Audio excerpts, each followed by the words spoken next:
60 number तक मैं बता चुका हूँ। अगर पिछला वीडियो नहीं देखे होंगे तो उसको देख लें। और आज हम लोग 61 नंबर प्रश्न देखेंगे। तो देखिए, प्रश्न है 61 नंबर। एक धनराशि को ए बी सी डी में क्रमशः 3, 4, 9 और 10 के अनुपात में विभक्त किया जाता है। यदि सी का भाग बी के भाग से 2580 रुपये अधिक हो तो ए तथा डी की कुल राशि कितनी है। तो देखिए दोस्तों, इसको पहले मैं क्लियर कर देता हूँ। अब यहाँ जो है ए बी सी डी लिख लीजिए, ए बी सी और डी। अब ये जो है दोस्तों कितना कितना है, तो 3, 4, 9, 10, ये 3x मान लीजिए। इसको जो है 4 है तो x सभी के साथ मान लीजिए दोस्तों, ये 9x और ये है 10x। अब बोल रहा है यदि c का भाग b के भाग से 2580 रुपये अधिक हो तो c हमारा कितना है दोस्तों, ये c 9x है और b हमारा कितना है, तो 4x है। तो 9x माइनस 4x बराबर 2580। यानी यहाँ बोल रहा है कि c जो है 9 है और b 4 है। यहाँ 9 और 4 का अंतर बता रहा है, लेकिन इसका अंतर यहाँ बता रहा है कि ये 2580 है। ठीक है, तो 9 में 4 घटाए तो कितना बचा, तो 5x बचा दोस्तों। 9x में 4x घटा दिए तो 5x बचा और ये 2580 यहाँ लिख दीजिए। अब इसको 5 से काट दीजिए। 5 से काटते हैं तो 5 बचे 25 और 5 एकम 5 और 3 बचा 5 6 के 30। तो x बराबर हमारा कितना आया, तो 516 आया दोस्तों। अभी आपका आंसर नहीं आया है। अब बोल रहा है तो अधिक है वो, तो a तथा d की कुल राशि कितनी है। अब a कितना है दोस्तों, तो 3x और d कितना है, तो 10x। ठीक है, तो कुल राशि कितनी है। अब कुल राशि कितना है तो हमको क्या करना पड़ेगा, जोड़ देना पड़ेगा। x बराबर 516 है तो 3x प्लस 10x, इसको हमको जोड़ देना है। तो 3 और x का मान कितना है, 516 प्लस ये हमारा आ जा रहा है, ये कितना है 10x। 10 और x का मान कितना है, 516। 516 से गुना कर दीजिए। अगर हम इसको गुना करते दोस्तों, चलिए इधर लिखते हैं 516, 5 या 15 और 16 48। ठीक है, तो 1548 आ जाएगा। ये 1548 और इसको जो है 516 को 10 से गुना कर दीजिए तो कितना आ जाएगा, 5160 आ जाएगा। 5160। अब इसको दोनों को जोड़ देंगे हम, और जब जोड़ते हैं दोस्तों तो कितना आएगा, देखिए ये हमारा 8 आ गया, फिर 6 4 10, 5 1 6 1 7 और 1 5 1 6 आए दोस्तों। ठीक है, मतलब 6708 रुपया बोलिए जो भी है। ठीक है, तो ये कितना है दोस्तों, तो 6708 रुपया। यही आंसर हो जाएगा। ए तथा डी की कुल राशि कितनी है, तो 6708। तो सही आंसर क्या हो गया हमारा, तो डी नंबर। मुझे उम्मीद है सारे लोगों को समझ में आ गए होंगे दोस्तों। चलिए आगे बढ़ते हैं और नेक्स्ट प्रश्न को देखते हैं।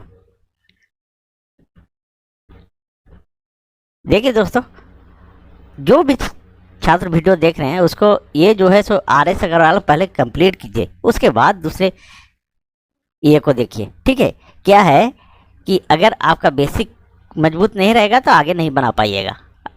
अब क्वेश्चन अगर बीच बीच से कहीं से हम सभी चैप्टर से एक एक क्वेश्चन उठाते हैं और आप जानकारी रहेगा ही नहीं बेसिक, तो कहाँ से बना पाइएगा। इसलिए पूरा इसको वॉच कीजिए दोस्तों। ठीक है, चलिए अब 62 नंबर प्रश्न देखिए। 1655 रुपया 90 पैसे को अमित, विपिन, चंद्रा के बीच इस प्रकार बांटा गया कि अमित को मिलने वाले प्रति 2 रुपया पर विपिन को 3 रुपया मिले तथा विपिन को मिलने वाले प्रति 4 रुपया पर चंद्रा को 3 रुपया मिले। इनमें अमित का भाग कितना होगा। चलिए देखिए दोस्तों, सबसे पहले हम क्या करते हैं, देखिए कितने लोग हैं, अमित, विपिन और चंद्रा, इतना ही है। यहां लिखिए अमित, ये हो गया विपिन और यहां लिख दीजिए चंद्रा। ये 3 लोग हैं दोस्तों। अब यहां देखिए ये बोल रहा है अमित को मिलने वाले प्रति 2 रुपया पर विपिन को 3 रुपया मिला। अमित को 2 मिल रहा है और विपिन को कितना मिल रहा है, 3 मिल रहा है। ठीक है, फिर बोल रहा है दोस्तों विपिन को मिलने वाले प्रति 4 रुपये पर चंद्रा को 3 रुपया मिले, यानी विपिन को कितना मिला है, तो 4 मिला है, 4 मिला है, और चंद्रा को कितना मिला है, 3 मिला है। अब हम क्या करेंगे दोस्तों, हम बताए थे पिछला, अगर पीछे वीडियो देखेंगे तो ये 3 जो ऊपर में ये विपिन का ये इधर जो है अनुपात में है, तो इसको इधर बढ़ा देंगे, इधर खाली जब है तो ये 4 जो है सो इधर बढ़ जाएगा। अब इसको गुना कर दीजिए, अगर इसको गुना करते हैं हम तो ये 9 आ जाएगा, ये 4 तो 12 आ जाएगा, और ये 4 दूनी 8 आ जाएगा दोस्तों, यानी अमित 8, विपिन 12 और चंद्रा 9 आ गया। ठीक है, अब बोल रहा है तो मिले, तो इसमें अमित का भाग कितना है, 100 पूछ रहा है दोस्तों। हम इसको अगर टोटल को जोड़ते हैं, अगर टोटल को जोड़ देते हैं तो कितना आता है, 12 8 20, 20 और 9 29, 29 आता है दोस्तों। ठीक है, यहाँ बोल रहा है कितना है टोटल, 1655 रुपया 90 पैसा कुल है, और यहाँ कुल बता रहा है 29, तो 29 बराबर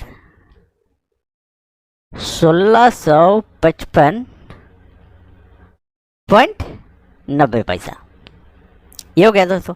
अब हम इसको क्या करते हैं, इस पॉइंट को हटाते हैं और 2 जीरो पड़ जाएगा।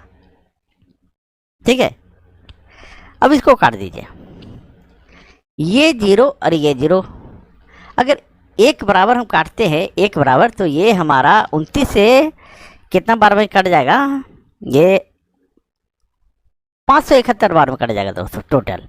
ठीक है, आप लोग काट के देख लीजिएगा। ठीक है, और ये बट गया कितना, 10 बट गया, यानी 571/10। इसको जब डिवाइड करेंगे, आप लोग डिवाइड कर लीजिएगा दोस्तों। ठीक है, मैं ज़्यादा टाइम नहीं लूँगा, तो 57.1 आ जाएगा। ठीक है, 57.1 आया। अब बोला अमित का भाग कितना है, तो यहाँ अमित का भाग कितना है, 8 है दोस्तों, तो इस 8 से हम गुना कर देंगे, तो अमित का भाग, अब लिखते हैं अमित का भाग, अमित का भाग यहाँ बता रहा है 8 है, और 1 बराबर कितना है, 57.1, तो अमित का भाग तो गुना 8 हो जाएगा, और जब इसको गुना करेंगे हम तो आपका आ जाएगा 456.80, यही आएगा दोस्तों। आप लोग गुना कर लीजिएगा, ये आपका आंसर हो गया। तो सही आंसर क्या हो गया दोस्तों, 456.80 पैसा। ठीक है, तो सही आंसर ए नंबर हुआ दोस्तों। आप लोग इसको गुना भाग जो भी है कर लीजिएगा। चलिए आगे बढ़ते हैं और नेक्स्ट प्रश्न को देखते हैं दोस्तों। और अगर आप लोग PDF डाउनलोड करना चाहते होंगे तो टेलीग्राम ज्वाइन कर लें। अब देखिए 63 नंबर प्रश्न दोस्तों।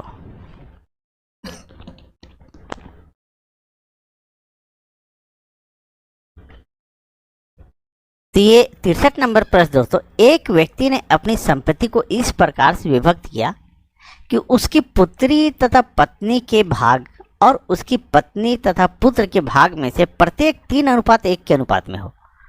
यदि पुत्र को पुत्री से 10,000 रुपया कम मिले हो तो संपत्ति का कुल मूल्य कितना है। देखिए यहाँ थोड़ा सा समझने वाली बात है दोस्तों, कुछ भी नहीं है, थोड़ा सा सोचने वाली बात है। यहाँ देखिए पहले बोल रहा है, क्या बोल रहा है, पुत्री तथा पत्नी का भाग और उसकी पत्नी और पुत्र के भाग में से प्रत्येक 3:1 के अनुपात में है। यानी पुत्री है और ये जो है पत्नी है, पत्नी, ठीक है, पत्नी है। फिर बोल रहा है दोस्तों, ये पत्नी तथा पुत्र, पत्नी के नीचे पत्नी लिखेंगे, यानी ये पत्नी और ये पुत्र, ठीक है, ये अनुपात में है दोस्तों। ठीक है, इसको थोड़ा पत्नी के ऊपर वाले को सीधा करते हैं। पत्नी किसी पत्नी को सीधा नहीं कर रहे हैं, ये लिखा हुआ है सीधा कर रहे हैं दोस्तों। ये ठीक है, पुत्री और ये पत्नी, पत्नी और पुत्र, और प्रत्येक 3:1 के अनुपात में है। यानी ये 3:1 और फिर जो है सो ये हो गया 3:1। बस यही था दोस्तों समझने की बात। अब ये 1 जो है इधर आकर के इधर बढ़ जाएगा और ये 3 जो है इधर खाली जगह है तो ये 3 इधर बढ़ जाएगा। ठीक है, अब ये हो गया पुत्री, पत्नी और पुत्र, ठीक है। अब इसको गुना करते तो ये 9 आता है, ये 3 आता है और ये 1 आता है। 9, 3 और 1 आया दोस्तों। और इसको अगर जोड़ दे कुल तो कितना आ जाएगा, क्योंकि यहाँ कुल मूल्य पूछा है। क्या पूछा है? कुल मूल्य। इसको जोड़ते हैं दोस्तों तो ये हमारा 9, 3, 12, 1, 13 आ जाएगा। कितना आ जाएगा? तो 13। अब यहाँ ध्यान दीजिएगा, यदि पुत्र को पुत्री से 10,000 रुपये कम मिले, पुत्र को पुत्री से, तो पुत्र यहाँ है, ये पुत्र है, पुत्र को पुत्री से, और पुत्री यहाँ है, बीच में आएगा जो सो पत्नी आएगा, ठीक है। तो पुत्री जो है सो 9 है और पुत्र जो है सो 1 है, ये 1 है और पुत्री 9 है।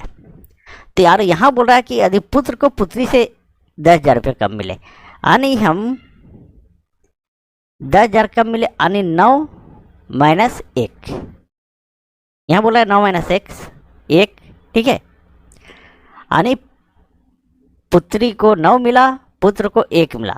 यहाँ अंतर बता रहा है 8 का और यहाँ अंतर बता रहा है 10,000 का, ये 10,000 का। अब 9 में 8 घटाए तो 9 में 1 घटाए तो 8 आया, और ये 8 बराबर 10,000। तो 1 बराबर कितना होगा? 8 से काट दीजिए।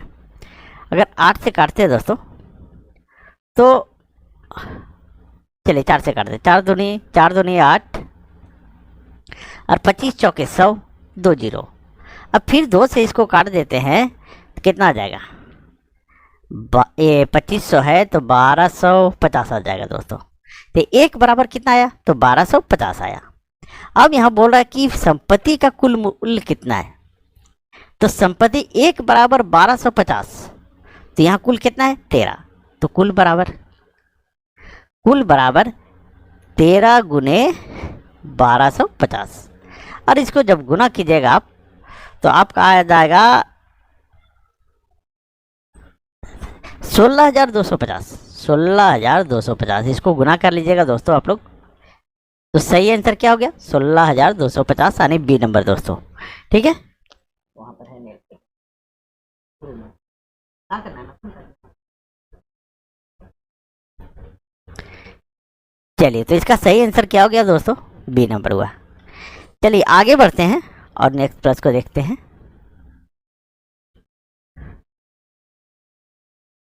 अब देखिए 64 नंबर प्रश्न दोस्तों। 64 नंबर प्रश्न कह रहा है 750 को ए बी सी में इस प्रकार बांटा गया कि ए अनुपात बी बराबर 5:2 तथा बी अनुपात सी बराबर 7:13 हो, तो इनमें से ए का भाग कितना है?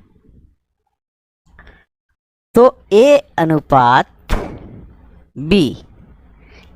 बी तथा सी में इस प्रकार बांटा गया, 3 भाग में बांटा गया। ए अनुपात बी अनुपात, अच्छा, ये 750 को ए बी तथा सी में इस प्रकार बांटा गया। चलिए ठीक है कि ए और बी 5:2 है और बी और सी 7:3 है। तो ए और बी अनुपात, ये देखिए यहाँ पर लिख रहे हैं, और फिर बी अनुपात सी, बी के नीचे बी लिखेंगे, बी अनुपात सी। अब हम बताए थे ये इधर बढ़ जाता है, ये बी इधर आ जाएगा, और ये जो है यहाँ वाला जो खाली स्थान है ये बी इधर आ जाएगा, ठीक है। अब ये बढ़ गया, अब क्या कीजिए, अब लिखते हैं यहाँ पे ए अनुपात बी अनुपात सी, यानी ए बी बराबर 5:2, तो यहाँ ए बी 5:2 है, और फिर जो है बी सी कितना है? 7 और 13 है, तो ये 7 यहाँ आ जाएगा और ये 13 यहाँ आ जाएगा। अभी हम बताएं कि ये जो खाली स्थान है तो इसके बगल वाली को बढ़ा दीजिए, ये 2 इधर आ जाएगा और ये 7 हमारा इधर आ जाएगा। अब इसको गुना कर दीजिए, 13 दूनी 26, 7 दूनी 14 और 7 5 35, ये आ गया दोस्तों 35, 14, 26। अब बोला इनमें से ए का भाग कितना है? ए का भाग कितना है? अगर हम इसको जोड़ते हैं 35, 14 और 26, इसको कुल जोड़ेंगे तो आपका आ जाएगा 75 आ जाएगा दोस्तों, ये 75, ठीक है। तो कुल ये 75 जो है सो कुल आ रहा है यहाँ 75, और यहाँ कुल बता रहा है 750। चले एक्स मान लेते हैं इसके साथ, ठीक है। तो 75, एक मिनट,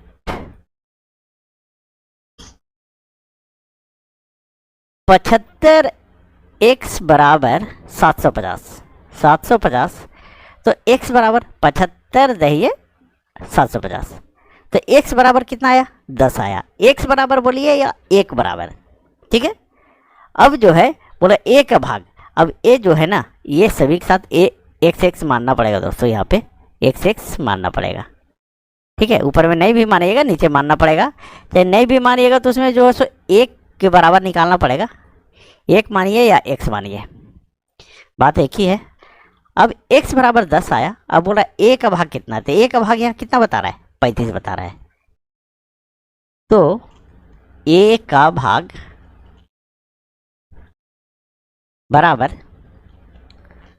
35 और x बराबर कितना? 10। अब इसको गुना करेंगे तो कितना आ जाएगा? 350 आ जाएगा दोस्तों।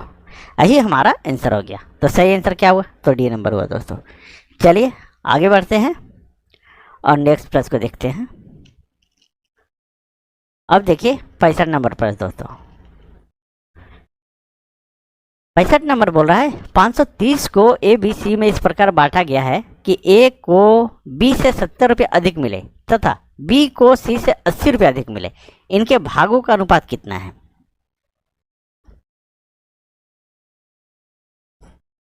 देखिए दोस्तों कैसे बनता है। यहां जो है ए बी सी, ये है ए बी सी। ए को बी से 70 रुपये अधिक मिले और बी को सी से 80 रुपये अधिक मिले। इस तरह प्रश्न में सबसे पहले हम क्या को उठाएंगे? सी को उठाएंगे। ध्यान दीजिएगा, ए को बी से 70 रुपये अधिक और बी को सी से 80 रुपये अधिक।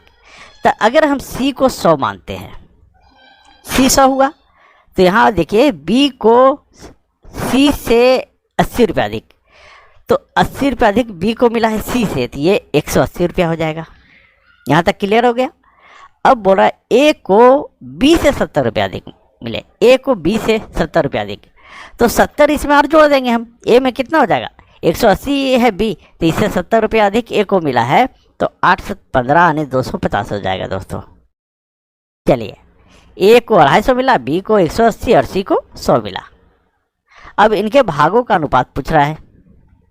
अब इसको एक बार काट दीजिए आप। अगर काटते हैं तो ये 0 कट गया, ये 0 कट गया और ये 0 कट गया, 0 कट गया। अब इसको हम जोड़ते हैं तो 25, 10, 35, 35 और 18, 35, 18, 53 हो जाएगा। कितना हो जाएगा? 53। चलिए 53 हो गया। चलिए x यहाँ भी मान लेते हैं हम, ये x हो गया 53x।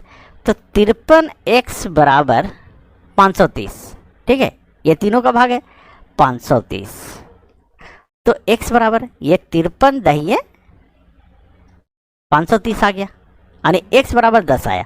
अब बोला इनके भागों का अनुपात क्या है? इनके भाग का अनुपात क्या है? x बराबर 10, ठीक है। तो a कितना है? 25x, b कितना है? तो 18x और c कितना है? तो 10x। तो a अनुपात b अनुपात c। अब 25 गुने कितना हो जाएगा? 10। b कितना हो जाएगा? तो 18 गुने 10, 18 और x का मान देखिए यहाँ 10 है, वही हम लिख रहे हैं 18 गुने 10। और c का मान कितना है? तो ये 10 है, तो 10 गुने 10। अब इसको गुना करते हैं जब, तो कितना आता है? 25 देंगे 250 और ये कितना आ गया? 18 देंगे 180 और ये 100 आ गया, ठीक है। तो यहाँ इतना बड़ा अंक है नहीं, इसको आप काट दीजिए, ये 0 ये 0 ये 0, तो 25, 18, 10 आया दोस्तों। कितना आया? 25, 18, 10, ये सी नंबर में, यही आपका आंसर हो गया, ठीक है। 25, 18, 10। चलिए आगे बढ़ते हैं और नेक्स्ट प्रश्न को देखते हैं। अब देखिए 66 नंबर प्रश्न दोस्तों। अब थोड़ा आप लोग टाइमिंग का देखिए, मैं कभी कितने बजे वीडियो डाल देता हूँ, कभी सुबह में डाल देता हूँ, कभी शाम में डाल देता हूँ, थोड़ा टाइम के अभाव भी और थोड़ा कन्फ्यूजन रहता है दोस्तों। आप लोग बोलते हैं कि 7 बजे डालिए, 7 बजे डालता हूँ, लेकिन आप लोग देखते नहीं हैं। तो आप लोग टाइम का जो है थोड़ा कमेंट कर दीजिएगा कि इतने बड़े परफेक्ट टाइम रहेगा, उस टाइम में वीडियो अपलोड करूँगा। देखिए 66 नंबर प्रश्न है, एक व्यक्ति 3,30,000 रुपया को अपनी पुत्री, पत्नी और पुत्र में इस प्रकार बांटता है कि पुत्री का 1/2 भाग, पत्नी का 1/4 भाग तथा पुत्र का 1/5 भाग परस्पर बराबर है। पुत्री का भाग कितना है? सारे के सारे एक दूसरे के बराबर है, ठीक है। तो हम क्या करते हैं, पुत्री, पत्नी और पुत्र, पुत्री, पत्नी और ये हो गया पुत्र, ये तीनों हो गया दोस्तों।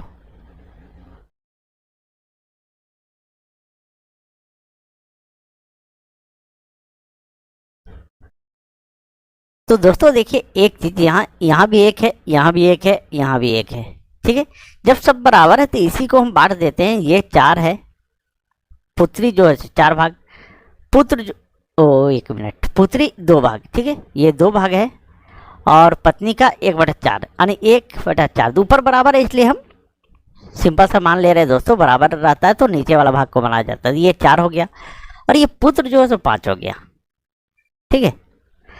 अब ऐसा हम करते हैं, इसको हम जोड़ देते हैं तो 4 2 6 और 6 5 11, तीनों का भाग कितना आ गया? तो 11। और यहाँ बोल रहा है एक व्यक्ति 3,30,000 को पुत्री, पत्नी और पुत्र में बांटता है, ठीक है, 1/2, 1/4, 1/5 भाग में, और परस्पर सभी बराबर है, ये सभी जो है सो बराबर है। तो पुत्री का भाग तो 11 बराबर, ये कुल आ रहा है 11 और यहाँ कुल बता रहा है 3,30,000, तो 11, यहाँ 11 कुल बता रहा है, यहाँ 3,30,000,